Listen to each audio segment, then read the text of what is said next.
This is Scott the Fix-It Guy. Today we're working on a Maytag electric dryer. It won't heat. I'm going to check the power coming in here. Check the breakers already. They look good. I want to make sure the receptacle's okay.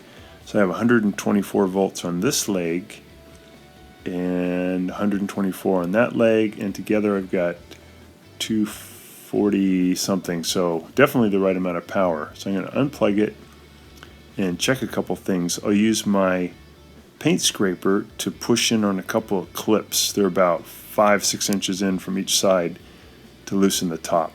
This is actually a pretty easy way to get your dryer heating again.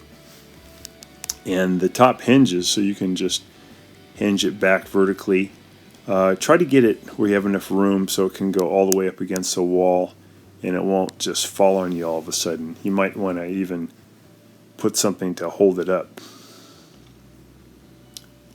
And I'm going to check a few things here. So we have our electrical tester set for continuity. I'm going to look at this thermostat here at the top first, high limit, and it's fine. I'm going to check the 2 terminals for the element, and that had continuity, so that's fine. So it's probably the little thermal fuse that lives further down in the dryer, but it's actually pretty easy to get to. I'm going to check the door switch too, just in case. So I put my continuity tester on each terminal, and I got continuity, and then when I open the door, I got continuity on the other terminal, because when the door opens, it's supposed to have a light turn on. So the switch is working good. So I'm just trying to rule things out. The breaker's good, the receptacle's good, the high limit thermostat is good. So probably it's the thermal fuse, and that's commonly tripped when the dryer gets too hot, usually because the vent tube is blocked. Taking a 1/4 inch driver here to loosen just one screw, and I'm not going to take it all the way out. I'm just going to loosen it. It's going to come up about 1 inch. It's a very long screw, and that's going to allow me to get to a little plate that's about 2 inches down here in front of the element. I'll pull out the plate, and the plate has on it a little thermal fuse connected by 2 wires. So I'm just going to disconnect those wires, and I'll test out this little thermal fuse.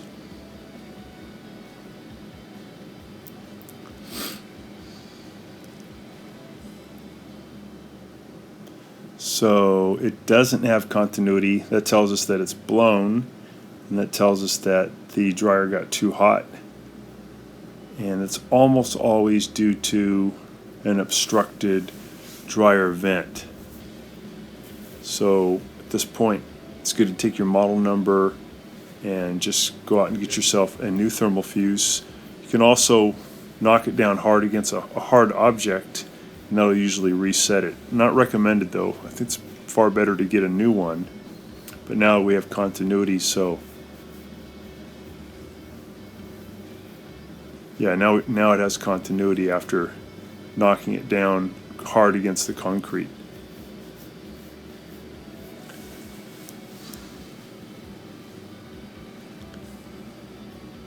So we'll take the new thermal fuse and I'm going to put it back into the little metal clip that holds it, and we'll hook up the 2 wires that are just the neutral side of the circuit.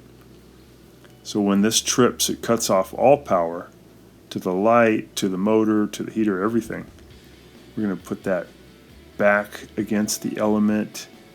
I'm going to hold it in position as I tighten that long 1/4 inch screw, and that screw is going to go down and lock in that plate. Take your time here. This may take a few tries before you're able to get that plate to lock in. You do want to make sure that it's in position and not floating, because it has to be able to sense when the element gets too hot.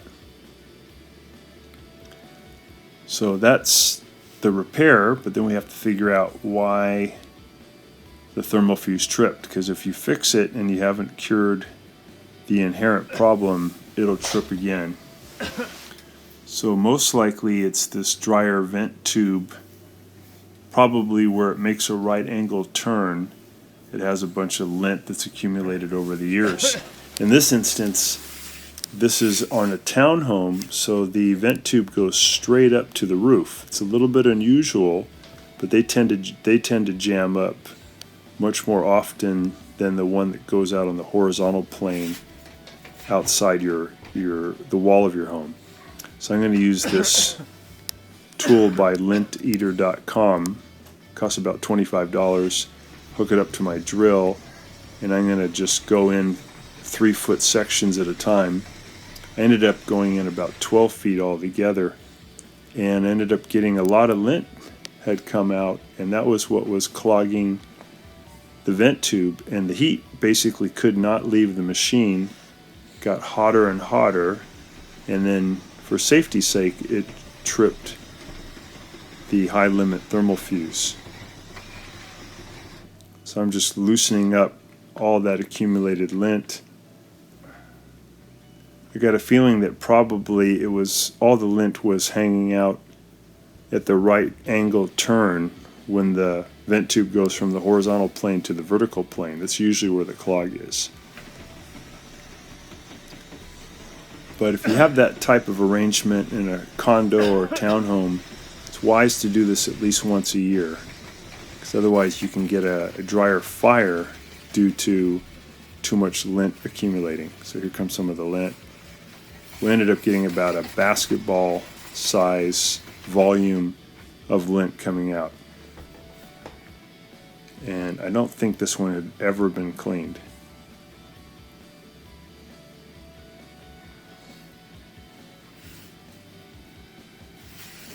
A lot of times the lint will actually feel moist because it's trapped some of the moisture that was trying to leave the dryer. And when you get these clear, not only does the dryer work, but it'll be much more efficient. It'll dry the clothes much faster and use a lot less energy. So I think if you have that type of arrangement, it's good to do about once a year. And that company is linteater.com.